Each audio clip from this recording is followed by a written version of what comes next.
एकूणच फिटनेसकडे सगळ्यांचा कल जास्त आहे आणि तो फिटनेस करत असताना एक तर आपलं आरोग्य चांगलं असावं आणि किंबहुना त्या आरोग्यापेक्षा आपण छान दिसावं, सुडवलं असावं, याकडे एक स्वाभाविकपणे सगळ्यांचा कल असतो.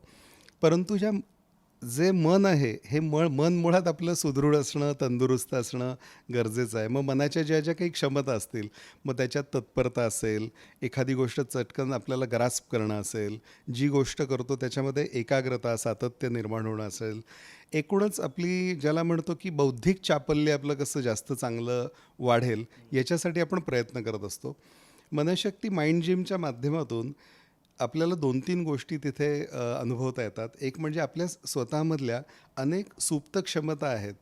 ह्या आहेत किती ह्याचा एक शोध आपल्याला स्वतःला लागतो आणि मग त्याचं छोटंसं एक मोजमाप आपल्याला समजलं, तर त्या वाढवण्यासाठीचे प्रयत्न कसे करायचे, त्याची टेक्निक्ससुद्धा तिथे वेगवेगळ्या ॲक्टिव्हिटीजच्या माध्यमातून आहेत आणि त्याचं गेमिफिकेशन केलेलं असल्यामुळे ते अतिशय मनोरंजक आहे आणि मनोरंजनाच्या माध्यमातून जेव्हा शिक्षण होतं, तेव्हा ते अधिक चांगल्या तऱ्हेने ठसत असतं. कुठलाही ताण येत नाही तेव्हा. ताण येत नाही. दुसऱ्या बाजूने सुप्त क्षमतांच्या पुढे आपण प्रत्येकजण जीवन जगत असताना, आत्ता मी तुमचा इंटरव्ह्यू तुम्हाला देतो आहे, एक सुप्त ताण प्रत्येक कृती करत असताना आपल्या प्रत्येकाच्या मनात असतो.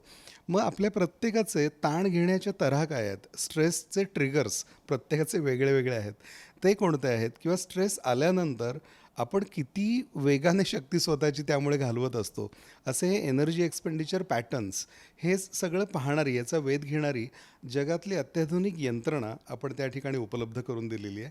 त्यामुळे एका बाजूने स्वतःच्या क्षमतांचा शोध, दुसऱ्या बाजूने स्वतःच्या समस्यांची दिशा, ही दोन्ही समजून आपल्या स्वतःची मनशक्ती आणि वेगवेगळे जे अंगभूत गुण आपल्याला दिलेले आहेत, हे वाढवता कसे येतील, हे सगळं आपल्याला माइंड जिममध्ये मिळतं. त्याच्याशिवाय स्वतःच्या प्रगतीच्या पुढे जाऊन ज्या समाजाचा आपण भाग आहोत, या समाजाबद्दलचं एक प्रेम आणि अभिमान आपल्या प्रत्येकाच्या मनात जागृत होणं गरजेचं आहे. म्हणून मग एक देशभक्तीपर असा एक खूप पॅनॉरॉमिक शो, प्रभावी शो त्या ठिकाणी आपण केलेला आहे. त्याचं नाव वंदे वंदे मातरम आहे. म्हणजे माझ्या पलीकडे जाऊन माझ्या समाजाची आणि देशाच्या प्रगतीचा विचार त्या माध्यमातून सगळ्या प्रेक्षकांच्या मनामध्ये पोचत असतो.